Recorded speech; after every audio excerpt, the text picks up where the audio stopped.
Tough loss for the Hartford baseball team, 14-5 at the hands of Dartmouth. Justin Blood, Brian Irizarry on hand with you. They get off to an awesome start, 5-0, and you're probably going, oh, here we go again. And then you guys climb on back in the second inning. You score 4, make it a 1-run ball game, and then they kind of just pieced it together and took off from there. But just talk about the fact that you guys were able to battle on back and cut it down since going down early.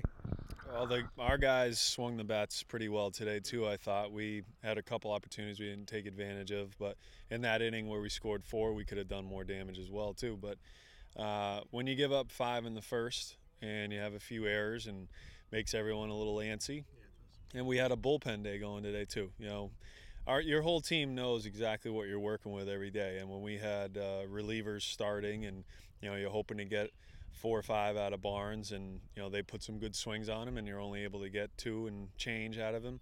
It changes everything, you know. So they swing the bats pretty well. I mean, those guys they were taking hacks. So we couldn't really recover from that first inning, even though we scored the 4. It was, you know, they just kept swinging the bats, and we didn't have enough to stop them.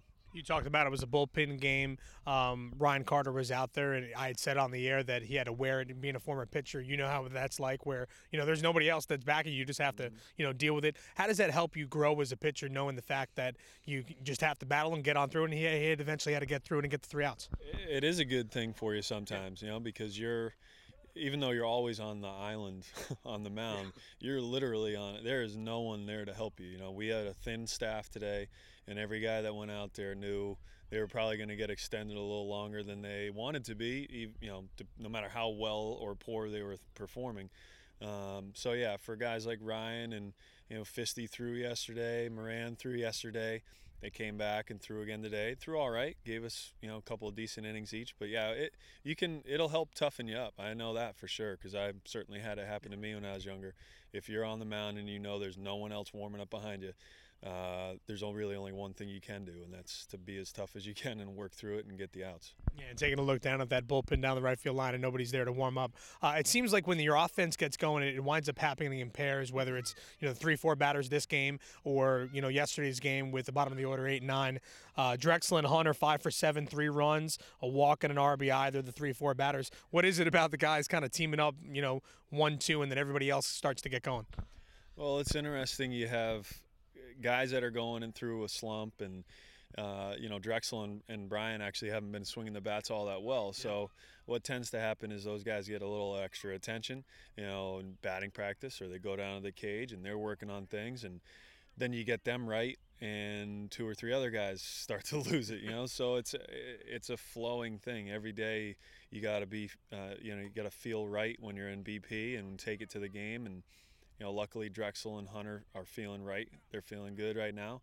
It'd be nice to have a couple of games where, you know, 7 or 8 out of the 9 guys are feeling right. So hopefully that happens. You guys have a big weekend coming on up here against Stony Brook. You'll have a couple days to prepare for that. So what are you guys going to work on? Because obviously it's going to be 4 games in the America East Conference, which count more than the non-conference here game lost to Dartmouth. I think right now we just got to get our pitchers lined up. You know, we have been getting good starting pitching on the weekends, you know, and Goen will be back this weekend, we hope. He's going to throw a pen tomorrow. So if he's feeling healthy and can pitch, that will give us a big boost. Brian Hunter's been pitching pretty well in the starting role the last couple times out. Englehart's been getting deep in the game. So I think we'll pitch, you know, I know Stony Brook's going to pitch.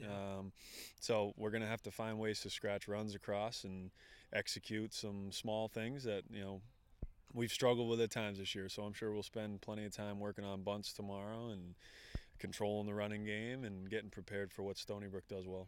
Best luck this weekend. Thank you. All right, it's head coach Justin Blood. As I mentioned, the boys will travel down to Long Island for a 4-game series against the Seawolves. It'll be 2 games on Saturday, 2 games on Sunday, both starting at noon. Stay tuned to HartfordHawks.com for more information.